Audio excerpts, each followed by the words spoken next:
দোকানের মতো brownie cake যদি বাড়িতেই বানিয়ে ফেলা যায় তাহলে কেমন হয় বলুন তো, তাও আবার খুবই অল্প উপকরণ দিয়ে। আজকে মাত্র 3টি উপকরণ দিয়ে কি করে ব্রাউনি কেক বানানো যায় সেটাই দেখাবো।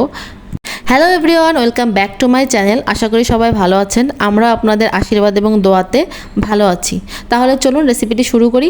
প্রথমে আমি এখানে 4টা ডিম নিয়েছি, ডিমটাকে আমি রুম টেম্পারেচারে করে নিয়েছি। এবার এর মধ্যে আমি চিনি অ্যাড করব। চিনিটা যে যা স্বাদ মতো দিবেন, আমি এখানে 1 কাপের মতো দিয়েছি। যারা একটু মিষ্টি বেশি পছন্দ করেন তাহলে একটু বাড়িয়ে দিতে পারেন, আর যারা একটু কম খান তাহলে একটু কমও দিতে পারেন।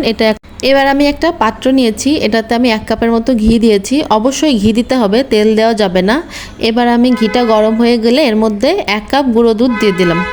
গুঁড়ো দুধটা দিয়ে এবার আমি ভালো মতো নেড়ে নেড়ে এটাকে ভেজে নেব। এই স্টেপটা খুবই ধৈর্য সহকারে করতে হবে, কারণ যদি ভাজা ভালো মতো না হয় তাহলে কেকটা টেস্টি হবে না। দেখুন কেকটা ভাজা হয়ে গিয়েছে, কালারটা পুরো চেঞ্জ হয়ে ব্রাউনের মতো কালার হয়ে গিয়েছে।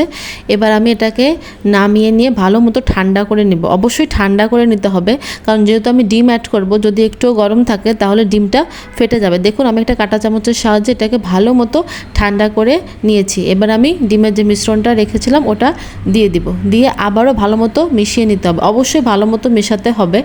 তারপরে আমি একটা পাত্র নিয়ে এটাতে একটু ঘি ব্রাশ করে নিব, নিয়ে এটাকে মাইক্রো ওভেনে দিলেই রেডি হয়ে যাবে ব্রাউনি কেক। মাইক্রো ওভেনের টেম্পারেচারটা আপনারা একটু দেখে নেবেন, কারণ এক মাইক্রো ওভেনে এক রকম সময় লাগতে পারে। আমার টোটাল 6 মিনিট লেগেছিল। ভালো হয় আপনারা 3 মিনিট করে দিয়ে দেখবেন, যখন কেকটা এরকম পাত্র থেকে ছেড়ে আসবে মানে হয়ে গিয়েছে। আপনারা অবশ্যই ট্রাই করে দেখবেন। Thank you for watching.